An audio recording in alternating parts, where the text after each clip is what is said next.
Hello friends, welcome to my channel home science insights. मैं आप सभी का अपने चैनल में स्वागत करती हूं। अगर आप करना चाहते हैं यूजीसी नेट प्रिपरेशन 2023-24 को क्रैक, दिसंबर में अब ये एग्जाम होंगे, तो जुड़िए हमारे चैनल के साथ। हमारे चैनल के माध्यम से आप यूजीसी नेट की प्रिपरेशन भी कर सकते हैं।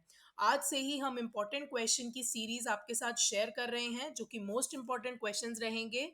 तो जुड़िए हमारे चैनल के साथ और देखते रहिए। और DSSB की प्रिपरेशन अगर आप करना चाहते हैं, या फिर आप असिस्टेंट डाइटिशियन का एग्जाम क्रैक करना चाहते हैं, उसके लिए भी आप मेरे चैनल पर जाकर प्लेलिस्ट को विजिट कर सकते हैं। ये सब फ्री ऑफ कॉस्ट रहेगा मेरे स्टूडेंट्स के लिए। तो चलिए बढ़ते हैं आगे रिकॉर्डेड सेक्शन की तरफ। And all the best to all of you.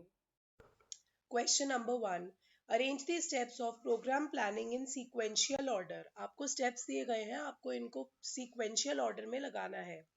Identify the problem, analyse the situation, collection of facts, develop a plan of work, decide on objectives. तो जल्दी से इसका करेक्ट आंसर बताएंगे। इसमें पहले और सेकंड ऑप्शंस में क्या क्या ऑप्शंस आ रहे हैं। तो फर्स्ट जो करेक्ट आंसर हो जाएगा इसका हो जाएगा आपका ऑप्शन नंबर सी। ध्यान से देखते हैं ऑप्शन नंबर सी। देख लीजिए 3, 2, 1, 5 एंड 4। तो ये ऑप्शंस जो है आपके करेक्ट हो जाएंगे। सबसे पहले आएगा 3, collection of facts, 2, analyse, 1, identify, then आएगा decide on objective and plan of work.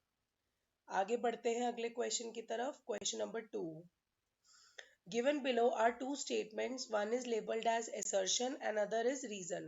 Strategy for behavior change must include providing communication that might trigger individuals to make decision. Reason. Internal and external factors may serve as cues to action.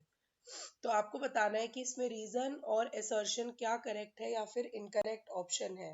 इसका correct answer हो जाएगा आपका option number A. Both A and R correct and R is the correct explanation of ए।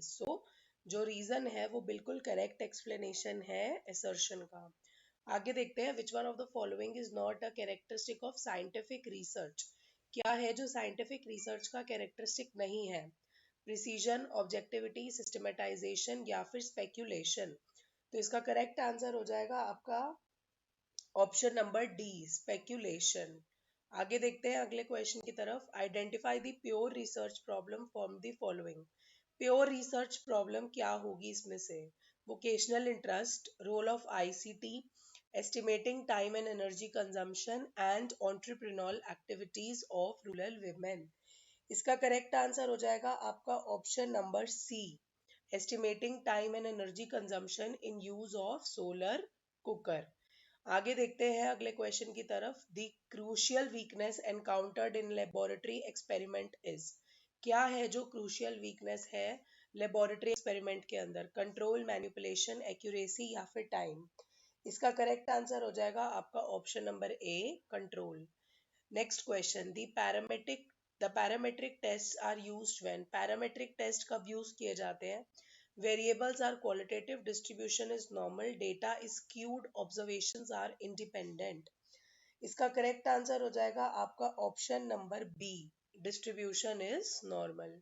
आगे देखते हैं which data collection tool is appropriate for study of job satisfaction of KVK professional. KVK professional के लिए हमें data collection करना है, तो कौन सा टूल अप्रोप्रिएट होगा। इंटरव्यू, एप्टीट्यूड टेस्ट, क्वेश्चनर या फिर इंटरेस्ट इन्वेंटरीज। इसका करेक्ट आंसर हो जाएगा आपका option number C, questionnaire. आगे बढ़ते हैं अगले क्वेश्चन की तरफ। The advantage of using probability sampling are. Probability sampling के लिए क्या एडवांटेजेस होती है। Perfect control on extraneous variables, convenient when sample is very small, absence of sampling biasness, lesser degree of judgment या फिर faster and cost effective। Correct answer हो जाएगा इसका आपका option number A, perfect control on extraneous variables. आगे देखते हैं कि क्या क्या ऑप्शंस है उसके अंदर 1, 3 एंड 4। तो फर्स्ट मैंने आपको बता ही दिया था। Third is absence of simple biasness and lesser degree judgement. आगे देखते हैं अगले क्वेश्चन की तरफ। Match list 1 with list 2। यहाँ पे वेरिएबल्स दिए गए हैं, उसके कैरेक्टरिस्टिक्स के साथ आपको मैचिंग करनी होगी। एक्सपेरिमेंटल, ऑर्गेज्मिक, असाइंड या फिर डिपेंडेंट। इसका करेक्ट आंसर हो जाएगा आपका ऑप्शन नंबर।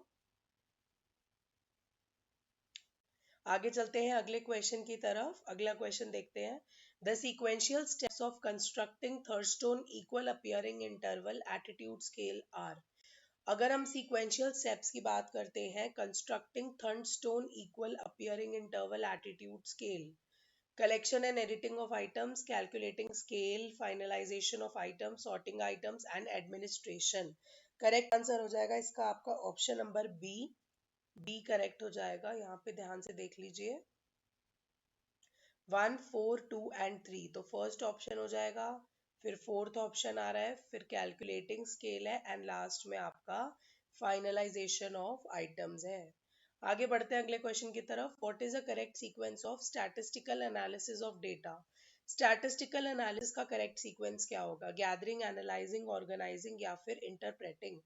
करेक्ट आंसर हो जाएगा इसका आपका ऑप्शन नंबर बी, 1, 3, 2 एंड 4। तो सबसे पहले गैदरिंग, उसके बाद है ऑर्गेनाइजिंग, उसके बाद है एनालाइजिंग और लास्ट में आ जाएगा इंटरप्रेटिंग। तो ये थे करेक्ट आंसर्स। बाकी मिलते हैं नेक्स्ट क्लास में। Welcome back, friends. I hope you liked today's session and it was a fruitful session for all of you. So keep subscribing the channel, kindly give a like, share, and spread the videos as much as possible so that our channel can have a lot more subscribers in the future. And these videos should actually be served to those people who really are in need of them. So please share it and we will meet in the next video. Till then, take care. Okay, bye bye.